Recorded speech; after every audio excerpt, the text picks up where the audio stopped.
Welcome to my YouTube channel. This video is going to be the first installment in a multi-part series of me building a coilgun. Today I'm going to draw the circuits for the electronics and I'm going to walk you through what I do and my thought process behind it. Also, I'm probably going to get a lot of shit wrong, so as long as it's actually informative, criticize me as much as you want, harass me as much as you want, don't worry, I can take it. I work in fast food. Okay, so step 0 is to define what I actually want from this coilgun project. 1, I want it to be strong enough to puncture cardboard easily. 2, I want it to be multi-stage. 3, I want it to have accurate timing. 4, I want a way to measure the capacitor's voltage.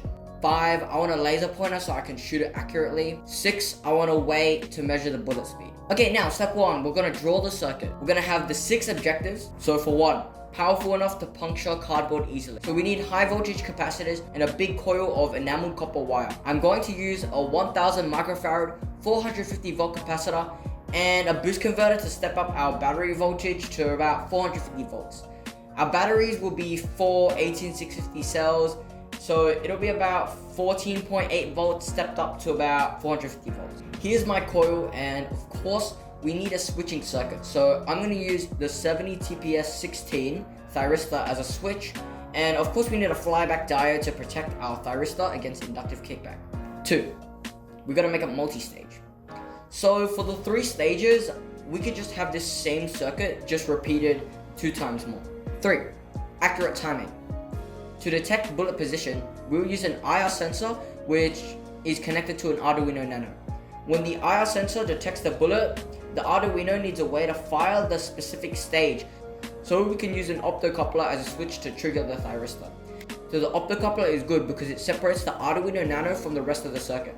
It eliminates noise, and since the whole coilgun circuit is really high voltage, I really don't want to fry my Arduino Nano. 4, a way to measure the capacitor's voltage. I'm probably just going to use a voltmeter connected to the capacitor so I can see what voltage the capacitor at, so I know when to charge it more, when to not charge it, or when to shoot, you know what I mean. 5, a laser pointer for accurate shooting. I'll just make this laser pointer have its own circuit, own battery, own switch. 6, a way to measure the bullet speed. And for the bullet speed, I'm just gonna put a screen to display the bullet speed. This will be connected to the Arduino.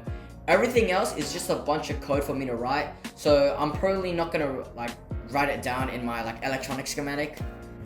Okay, that concludes the first part in this series.